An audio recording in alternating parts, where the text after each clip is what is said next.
Hello and welcome to the Runners World podcast with me, Rick Pearson. And me, Ben Hobson. And today our guests are Scottee and Beth. Correct. We nailed it. We absolutely nailed it. So we want to talk about body positivity in running. Maybe we could start with you, Scotty. How did running first enter your life? By accident. Right.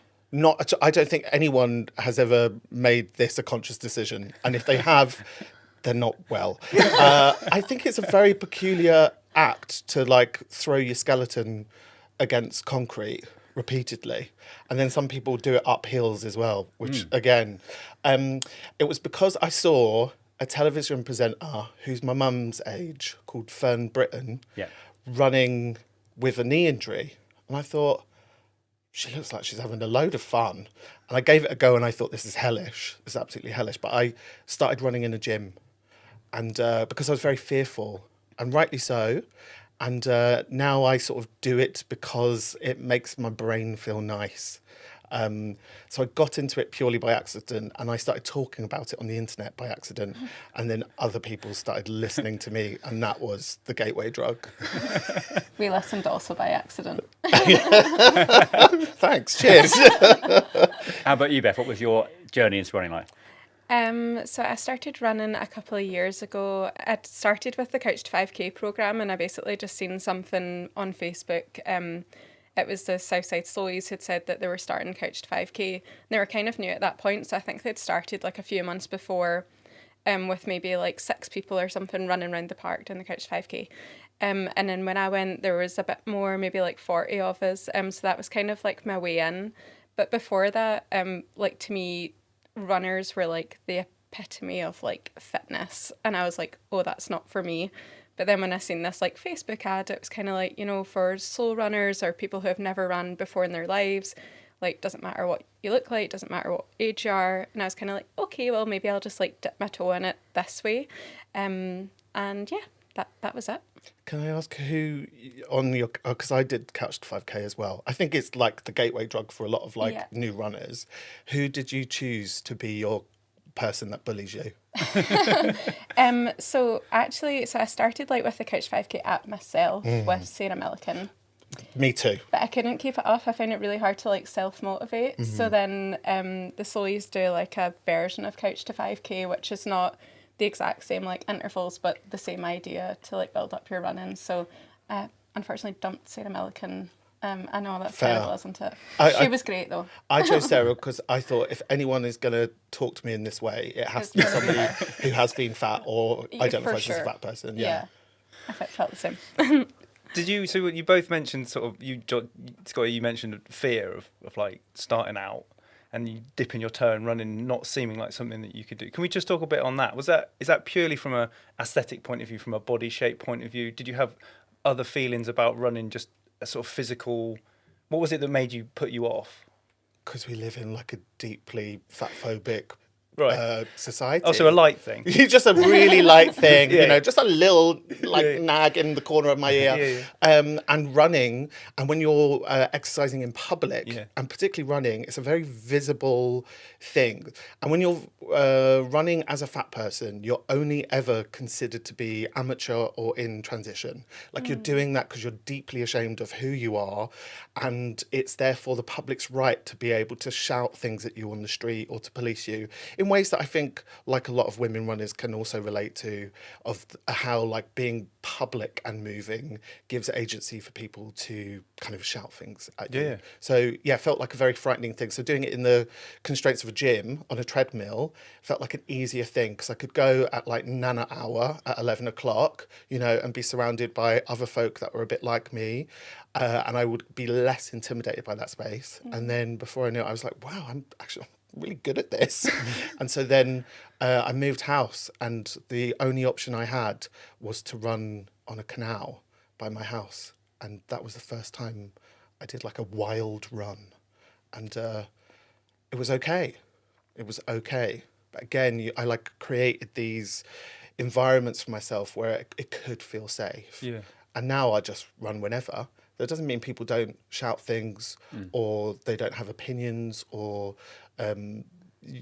they're not very, people are still vocal Yeah. about what they think and feel, but I just bought more expensive headphones and now I don't care.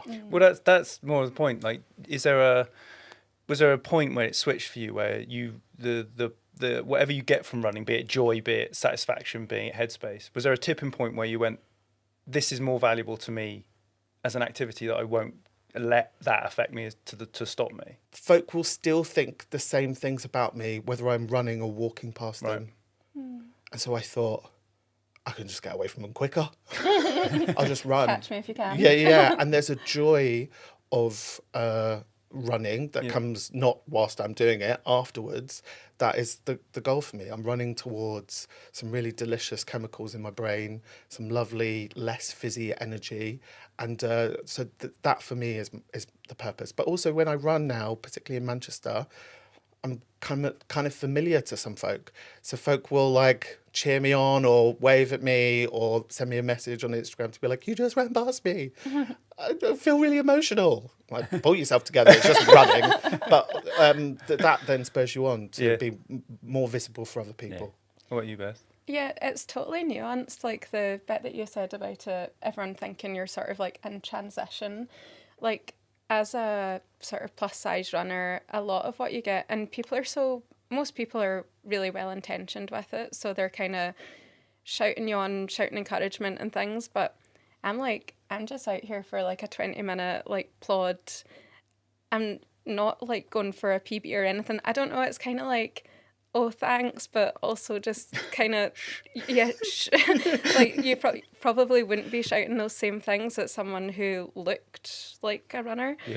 So it's kind of like, for me it's really difficult to hold these like two things at once. Like and in terms of like when I first started out running, for me, like being out of breath, being red in the face, sweaty, all those things that you are when you're running, it was like connected to my weight. So I was getting the same sort of embarrassment as if I was out of breath walking up the stairs.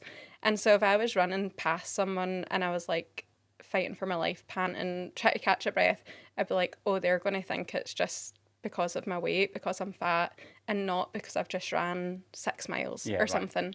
And it was really hard to kind of break that connection, which is, and I know you said like you like to run alone, just with your headphones on, but for me it was like a safety in numbers sort of thing. So that's why I like running in the slowies, because you look around and there's just a lot of people that look like you, a lot of people that are going slow or also out of breath, and it's just really validating to be like, oh, okay, there's actually tons of us.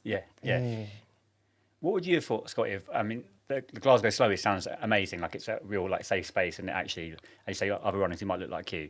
The prospect of joining a traditional run club when you started out, would that have been on your radar at all? Would you be like, that is the exact opposite of what trauma, actually? I wouldn't want to do that now. Yeah, okay.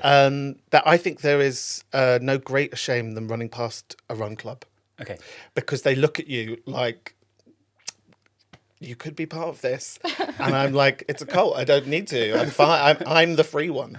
I find running with run clubs, it's interesting to hear your experience. I find it, like, I look at it and I think, oh my God, it's so loud. There's like 4 different terrible sound, like Bluetooth speakers going off at the same time. And everybody is like in this like toxic, positive, like, come on, everyone. And they're documenting the whole thing.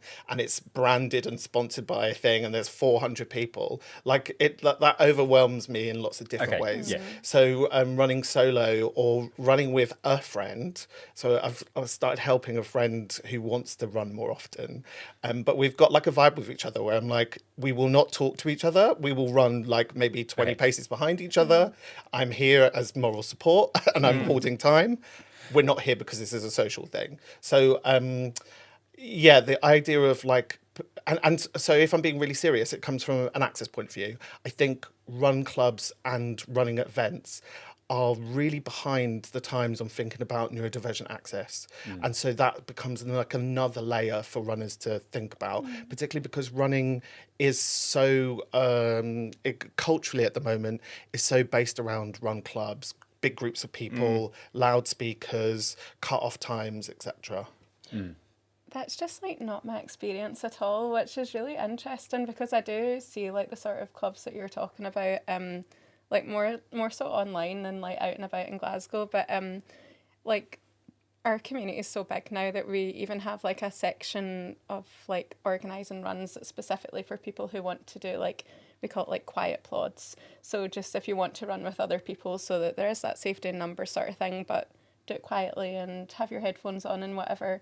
And yeah, like we don't have like the speakers or anything like that. I don't know, it just sounds like a bit of a different experience. But I think, and brilliant as that is, I think it's the anomaly. So as part of the work that I'm trying to do within the running community, running culture, whatever you want to call it, I've been looking at people's experiences of run clubs and race events. And out of 1,000 people that have took part in that, 6% of people say that their access requirements were fully met. Wow. So that's brilliant. We need more of that. And there are some really great examples of clubs which are diverse in their thinking and thinking about access. But I think that this feels like the minority for sure. Yeah.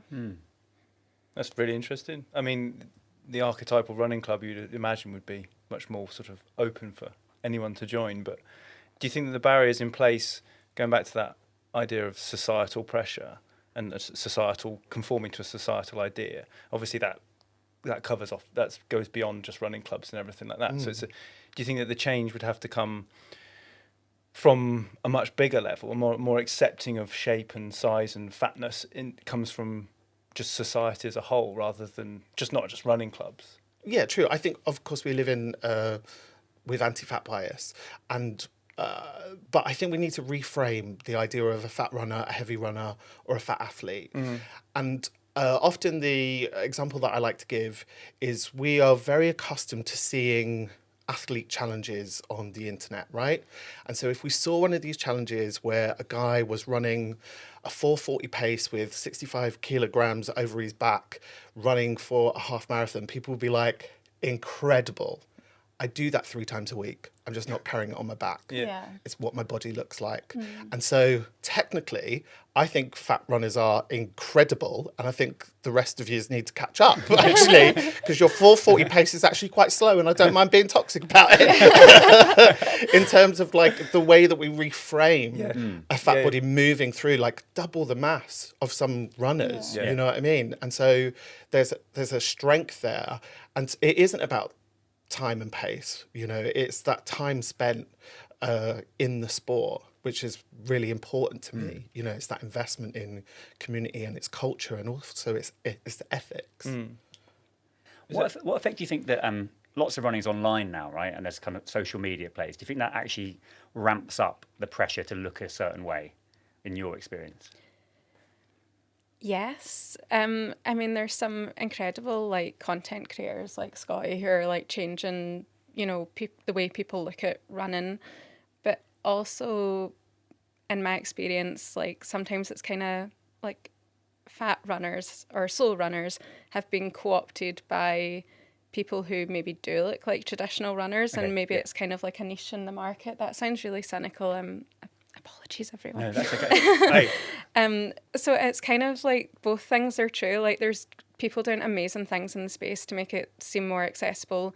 And then there's also people kind of maybe taking advantage of it a wee bit. And so it's still like, oh, you're a slow runner, but you're still like thin and whatever. And that's kind of confusing for people, I think. And so what if I'm a slow runner and I'm a fat runner? Like, what do I do with that? You know? Yeah, there's this makes me feel, or it reminds me of this concept within fat liberation of good fat and bad fat. So the idea, like, to be a good fat is to be a fat person that's in transition, that wants to change, that doesn't see fat as a permanence. But the same within like slow running, right? There's a good look of a slow runner who can wear the brands, who does fit the archetype, but they're running at a slower pace. Whereas, what does bad slow look like? Yeah, it's like I'm a slow runner, I'm a fat runner, and I'm probably always going to be a slow fat runner. That's just who I am. And that's the thing that gets me, because I think running culture sees us as amateur, right? It sees us as like, at its most toxic, it sees us as joggers, you know, Yeah. and that annoys me. But I'm also a bit like, it's a great calling card for me to understand if that person's a dickhead or not. There's something as well that I think around access, particularly when we're looking at bodies, is access to just clothes to be able to wear for running. Right. Okay. Most brands don't fit a fat, like they won't create or produce clothing for fat folk. Yeah. So when I look at fat folk, and particularly through the lens of the internet, which we see so much of internet culture being around, here's what the running fit looks like today, here's what shoes I'm wearing today, this is the vest I'm wearing today. When I see a fat runner, I'm always like, I see the hours investment of you trying to adapt, change, or look at comparable pieces of clothing for you to partake in a sport that is supposed to be free for everybody. Yeah. And that idea that it's like cheap, free, and easy, it really isn't. Like it really isn't. There are so many barriers to access. So yeah, when I look at like someone who's like put themselves together in a gorgeous look on the track or on the canal, I'm always a bit like, I see those hours.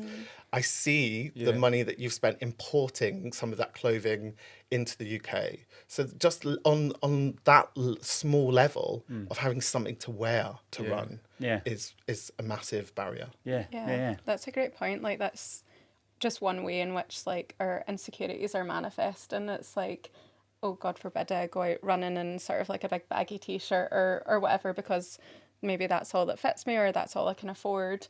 But then also that kind of adds to the people looking at us as if we're, like you say, joggers or amateurs or whatever. And where are fat folk? Where are body diverse folk in the expos? Where are they at the brand launches? Where are they when a brand is doing a pre-race or a post-race? Where are they? We're not invited. We're not part of that conversation because we are considered to be amateur. And that might feel like a really pointed thing for some brands. And I'd say, fine. Do better. Try harder. Yeah, fair enough.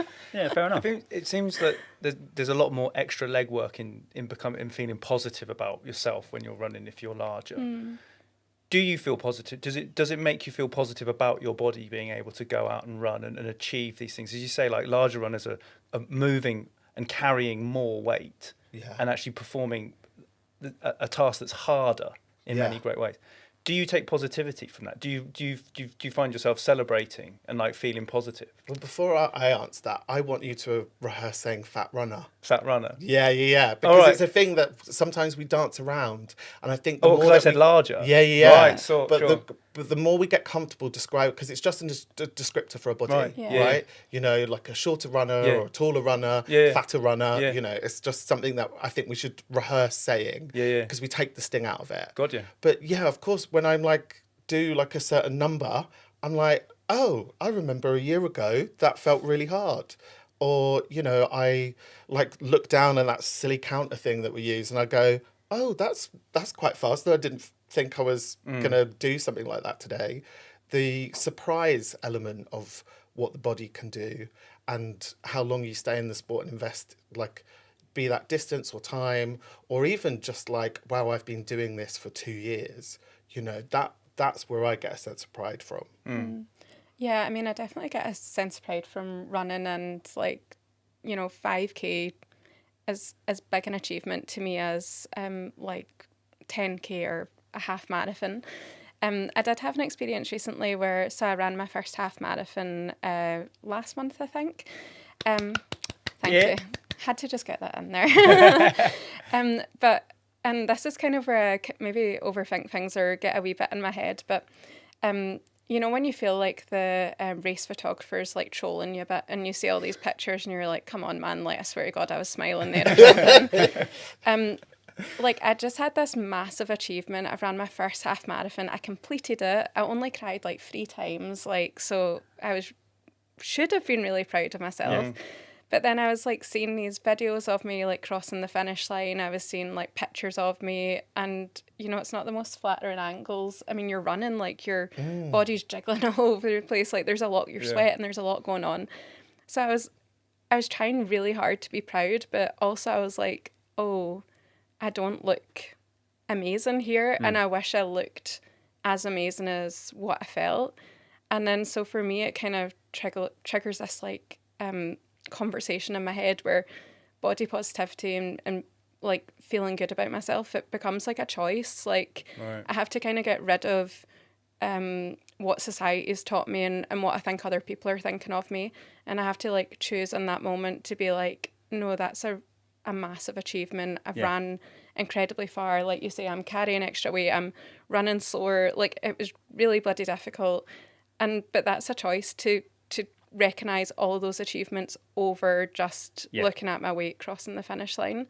That's maybe But, I mean, we live in a dominant culture, particularly at the moment, that is regressing back to really dangerous stereotypes around the body. And we are living with a really socially acceptable, injectable culture as well, that has created an environment where it is not unheard of for me to have 4 or 5 instances a day in the DMs, people being like, faux concern, or you're going to die, or willful death threats, which is just the reality that we have to acknowledge by being a fat person taking up some form of public space, and particularly in running as well. The moment you start talking about running online, if you look at any moments where I've had videos that have gone viral, it's full of, yeah, but you're going to die. Right? There's this determination for other people in the community to predict your death, right? And it's only when you move as a fat person that suddenly there's this issue of concern that they want to keep you alive. I don't know why. What is my death to them? So, on a basic level. So it's a double-edged sword sometimes, being visible, not only within a sort of public but on an internet sphere of taking up that space, because lots of people have opinions on your health. We can see this from some of the UK's biggest running influencers, one of whom actively posts stuff about the obesity epidemic that he is trying to overcome. What? Through running. He's a PT.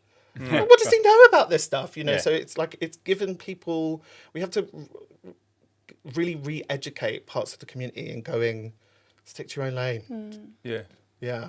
Do you think people struggle with the idea that you might be into running but actually not be interested in losing weight? Do you think people actually can't wrap their head around that? Which is strange, isn't it, to not be able to hold those two ideas in your mind, I think. I mean, like when I was training for my half, and actually ever since I've started running, like sure in my mind, I kind of had, maybe I'll lose weight. It's actually not been the case at all. Like, when you're training for like a long run, you're eating more. I actually put on weight when I was running for the half marathon, and so it's just totally counter to like what our critics like might think. And I'm just kind of like, well, what more do you want me to do? I'm running safely, I'm making sure my body's fueled, I'm looking after myself, I'm fit, I'm actually the fittest I've ever been in my life, but I just don't look how you think I should look. Yeah, I think there's a dichotomy. Oh, big word. You're welcome. Thank you. Don't ask me to spell it. Where you get the same, perhaps, runner or content maker in one breath being like, you need to lose weight, your health, etc., but then you'd also see them carb loading and like having quite a dysfunctional relationship with nutrition as part of their content as well. And so, I think it can be really mucky and messy trying to move through the running community whilst trying to be like, I'm not transitional, I don't need you to be a doctor, I don't need you to be a nutritionist. I'm not looking for sympathy. I'm not saying that you have to own this body. I'm just looking for a bit of space and for you not to wish me to die. Like I mean, high expectations here. Well, asking too much. But just like a bit of space to be able to for me to be able to run is kind of largely what I'm asking for. For sure. If there was any fat runners or fat people who wanted to start running, watching this, do you have any definitive advice, or was there something that you wish someone had told you at the beginning when you first started? Like you talked about the shame of being out of breath, or just even acknowledging those small things that might happen, and if there's anything you want to share to encourage people. What would I say to encourage people? I think just go out there and try to block out the noise, whether it be with like headphones or like, you know, you're running for your own reasons, whether that is for health reasons or you just want to be fitter or you're trying to make your brain feel a little better. And actually, you know, I think these more conventional runners, they have the same, you know, thoughts that we do, but it's more just that we get more comments on it. And so I guess like just do your own run, do you, like don't care about what anyone else is saying. They're probably, you know, thinking all these awful things about themselves anyway.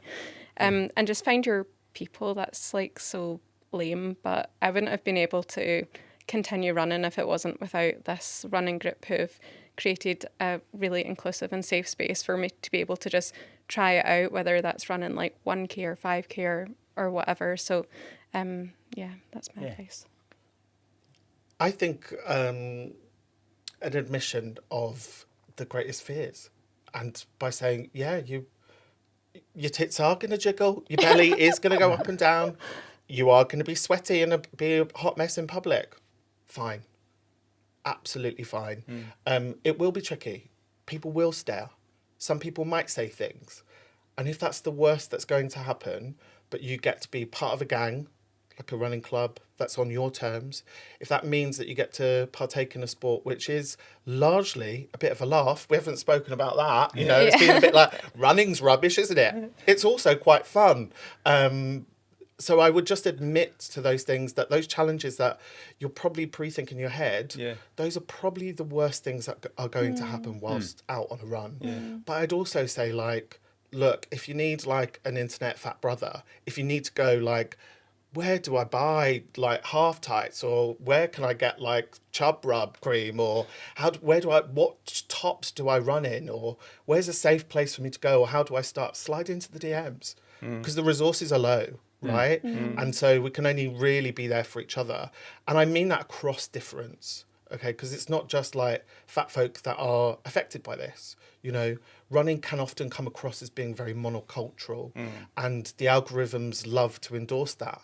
And so there are some of us out here who don't fit that narrow idea of what a runner is, could be, or should be. And 9 times out of 10, if you asked us a question, we'd go here, love. I think that anyway. Yeah, no, for sure. Love that. Let's talk about the joy of running. You're right. I think it would be really good to get a sense of, like, Beth, what do you love most about running? Why do you keep it up? I mean, like Scottie's kind of said, the actual act of running, I'll take it or leave it, okay? It's really bloody difficult. But the minute I finish... I'd just like to say, I find that. So, I mean, and some of the things you said have been really, really interesting in terms of my perception of myself. And how I view it compared to that. And I mean, that's probably partly to do with my own, like, being fat as a kid and growing up and sort of having sort of ingrained in me sort of a shame around size and shape and stuff. But just to sort of, I wanted to sort of reiterate the point that you might see that there are people running along who you might think conform to it to an extent, but our heads are absolutely filled with junk the whole time as well. So it's quite interesting to hear what you guys have said. Yeah. That's validating. Yeah. Yeah, like the minute I finish a run, I just feel like incredible about myself. Like moving on from all those voices in my head and voices like in public saying or thinking like that someone who looks like me wouldn't be able to do that. I mean, that's one part of it. That's not what I think after every run, because that would be a bit mad in the head. But yeah, it's just like the rush of endorphins. It's incredible, and getting like I always get a little treat after my runs, a little coffee, a little pastry. That's an important part. And just like, the sense of community, it's honestly changed my life. Great. So yeah, that's why I run, why I continue to run. It's just awesome. How about you, Scottie? What for you? I mean, I'll be really serious. Like, I've lived with mental health challenges since I was 14. And sometimes I see things that aren't there, and I think I'm in a TV program. Maybe I'm having psychosis right now.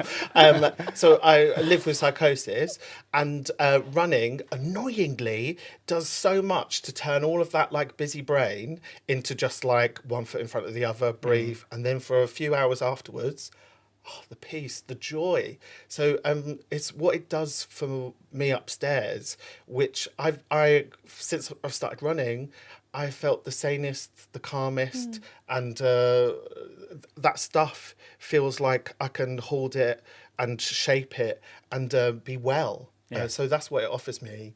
But there's a lot of joy in the fact that, like, a lot of people will say to me, I started running because you were talking about it and you messaged me where I could get some wide fit shoes, and I just finished my London Marathon. Yeah. And there's part of me that just like wants to burst into tears. Aww. Or people who are like, I've had a tricky time, I started doing this thing, and have you got any good 10Ks that I could do, because I think I'm ready for that.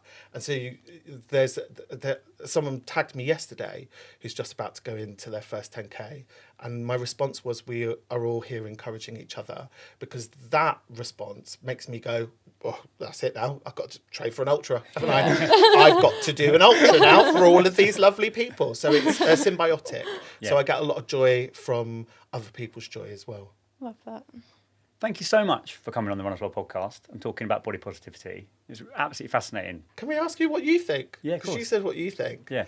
What goes on in your brain? How do you feel about bodies in running?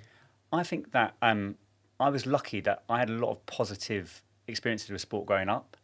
And I think my brother was a good footballer, and we had lots of... So I think I got a lot of positive reinforcement as a kid.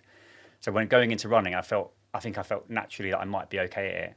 And actually going to like a traditional running club probably didn't hold quite the same fear, actually. So I think I've had a really easy ride of stuff. I definitely still have concerns about appearance or how good a runner I am or what I look like, but I don't think it's on quite the same level as someone who didn't have that all that positive reinforcement in those kind of formative years. Yeah. Yeah.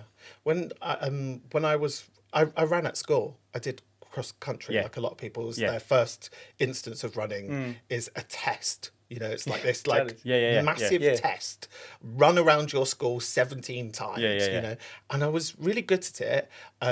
But because of my fear and the way that I interacted with the other parts of physical education, Yeah. it was never recognised. So it was just like, you're bad at this. But it was never recognised like, oh, well, okay, so running you can do and you're good at and you like it, but you don't like rugby, so therefore written off. So Yeah. I wonder how much of some of this stuff is informed by some of our really early experiences. Definitely. Yeah. For sure. I'd like to see running positioned in schools, maybe not principally as like a physical thing, as something that's like, this is actually really about de-stressing, which I Yeah. think is actually very relevant for like Yeah, kids that's in a good schools, point. right? For it not to be a cross-country thing. It's like you go at your own pace. I guess like a mile a day initiative was a little bit like that, the daily mile. Yeah, but I mean, school was I was quite big and quite fat, and was immediately put onto throwing. Right, yeah. Big guy Yeah, can yeah. throw stuff. You look So- like you can throw Yeah. really well. Thank you very much. Javelin, shot put, all of the sort of like, track. If you look at the track and field, big people throw things. Yes. Yeah, thin people run. Yes. So it was like that was my. So I didn't like running at all. And I was made to do some running. Was like dead last and hated it. Yeah, so it's right. quite strange that I now sit here as my job. But I love it. But now, When you first started running, Yeah. like and getting into it, Yeah. was that fat kid there? it still is. Right. 100%, but not in a sort of. And I think the change has probably been more. My perception of my body and what it does is very different now to what I thought it could do. And running was always like very different. Like I was always the big guy, and like you're not necessarily like seen as a runner. So I still have a bit of that, but at the same time I've done enough running, and we were talking earlier about the countryside. I grew up in the countryside, and I love running in the countryside, and I wouldn't change that for anything. So that's where it started for me. This stuff now, the job and racing and whatever, is all just a result of me going running around the fields. Yeah. So that's where it comes from. That's where like just the joy of just doing that is the sort of bedrock, and Yeah. everything else is sort of just additional. Sorry. I was going to say that's just the conversation's unlocked like a sort of full circle moment for me, I think, because, I mean, conversely, I hated cross country. I was always like crossing the finish line last, and, the teachers had actually already like went back in to the school, and I was just still like trying to complete this route. It was horrendous. I hated it. But now, like, as a jog leader, and I often do like the backstop of our runs, I'm always crossing the finish line last, and I get so much joy from it. And it's just really funny. Like, I would cry after cross country. I just hated it so much. Yeah. And that was probably one of the things that started like my body dysmorphia, and you know, and now it's like, yeah, I just get so much joy from that. So thanks for unlocking that. It's never going to be easy if you ask me to do anything. So I've got another question for you course, both. yeah. And it's sort of a dare, I think, which is, aside from this, all of this palaver that's around us, having had this conversation and the conversations that you are having with others, what is it that you think as individuals with cultural capital within this community, what do you think you might be able to do in really, it doesn't need to be world changing, but in subtle ways that might help us all onto this road a bit easier? I think on a personal level, like I've definitely got a few friends who I think I would like to not like encourage into running, but I think that I would like to talk to them about exercising. Hopefully not in a kind of mansplaining I was going to say, do you feel like pressure that if you, like, especially from as a running, people work at a running magazine, if we go up to someone and you suddenly go to someone, I think you like running. Do you think if they're fat, they're going to go, he wants me to lose weight? I think that, or he wants me to enjoy running. Or if we were to run together, I'd be obsessed with it being quick. I've had that before. People, I wouldn't want to go running with you because you'd really want to go quick. And I'd be like, I really wouldn't actually want to do that. But I can understand why that I feel like it's like a reframing of it. Like, what are their barriers into running, or, you know, rather than like, oh, do you want to run? Like, what's stopping you from running? Yeah. That's good. And I think also, I think as a brand, we can do more as well. I mean, obviously we're doing this, and we've got the body positivity issue. But I think, do we have enough writers who are fat runners? Probably not currently. And do we show enough of it visually in the magazine and the website? Probably not currently. It can be quite hard actually to do that. I think you have to go out of your way a little bit to do it. But I think we should make more of an effort to do that. Yeah, well, we look great in I running think gear, we're don't going to we? be covered stars. So, like, and on a personal level for you, what? I think, the sort of personal and the professional kind of intertwine, I guess, is just, I want to make it so that we make it feel as accessible as we can. And that's personally how I've always wanted to make running feel. Like I can kind of have a sense in my head of like what a fat person feels like, and I have been fat, and I know what that can make someone feel like, and I'm not currently, but I might be again, who knows. So I kind of want to make sure that I don't forget what that felt like, and kind of what it would mean to someone to get going and to start running again, and perhaps I get a bit casual in my perception of how easy it is, because I've sort of worked quite hard to at it, and so I probably just need to remember that there's a sort of like, there is a difficult starting point, and there is harder things to do at some point, but I also really, really want people to enjoy it.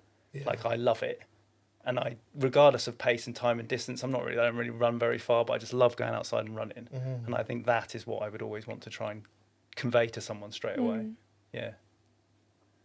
Lovely Well, great chat. It's actually, it's nice to think about actually what we can do as people in this as well. Yeah, for sure. Thank you so much for your time coming on the Runners World podcast, talking about body positivity and all the brilliant work that you're both doing in this space. We really appreciate your time. Thank you. Thanks so much. So that brings us to the end of this week's Runners World podcast. A huge thanks to you for tuning in, and we'll see you again next week. If you haven't heard already, Runners World has got a club. That's right, 30 years in the making, the Runners World Club is here to take your running even further. And as our dedicated viewers, listeners and fans, let's say fans, we wanted to tell you more about it. So we've got a guest here to talk about it. That's right, we're here with our friend and colleague Jen Bazon, Membership Director, to learn more. So Jen, tell us, what exactly is the Runners World Club? So Runners World Club is our best ever brand experience and gives readers access to a multitude of benefits, experiences and rewards, in addition to receiving the print magazine every month. And a membership to Runners World Club really does give you everything you could possibly need to get fitter, faster and healthier. You could do with a bit of that. Me? Yeah. Does sound good actually, yeah. Yeah. What do people get, Jen? What is included in a membership? So we've got 3 different tiers of membership: bronze, silver and gold. And our gold membership is our sort of top tier, all singing, all dancing membership. And with that, you get access to our brand new training plan library via our reimagined companion app. You get access to award-winning training platform Final Surge, which gives you the ability to sync Runners World plans with your training devices. So with your Garmin, Apple Watch, Sunto, Polo, whatever your kind of preference. And that means that you can follow training sessions in real time on your watch with guided prompts. So it saves you having to sort of memorise interval sessions and things like that, as it's all programmed into your watch. You also receive our monthly print magazine, our weekly Runners World Club newsletter, and you get full access to the reimagined companion app, where you can access discounts and deals from running and fitness brands, and you also get access to exclusive gold member only content. So it's jam-packed with benefits. And there are these live events, aren't there? Spencer Matthews was seen on last weekend with Runners World, and Susie Chan. So tell us about those. Yes, very exciting. So what we wanted to do with membership was give our members the chance to meet and get to know each other, as well as the Runners World team and celebrity guests as well. So yeah, we hosted our first event the day before the London Marathon with Spencer Matthews, Susie Chan at the Samsung store in King's Cross, and it was a lot of fun. We had 85 runners there, and we did a shakeout run and Q&A, and it was very exciting, and the feedback was brilliant. So we're already excitedly planning our next one. Excellent. Let's get into the guts of this. Training plans. Yes. It's going to be the main draw. Lots of people have probably used the Runners World training plan across their many years of running. What are the training plans looking like? Yeah, so our training plans have been written by Tom Craggs, Robbie Britton and Georgia Wood, and we've produced this brand new library which you can get via the app, and they span from 5k to ultramarathon. And what's really brilliant is runners now have the ability to customise those plans according to their training preferences. So if you want to, say you've got a marathon coming up in 20 weeks' time and you're targeting 3 hours, 45 minutes, and you want to do 3 to 4 runs per week, you just put that into the filter and you'll be served a tailored plan. And in addition to that, every 4 weeks in those plans, there's the opportunity to kind of reflect on how your training's going and choose an alternative plan if it's not quite working out. So say that kind of 3:45 time goal was a little bit punchy, you can sort of change to 4 hours. So that self-reflection kind of ensures you sort of are following the plan that is actually right for you. Right, I want in. How do I join? So you can join by clicking the link in the episode description or searching Runners World Club and signing up via the Hearst Magazine's website. And it's priced at $9.99 for your first 3 months, which is an absolute bargain. A steal. That is an absolute deal.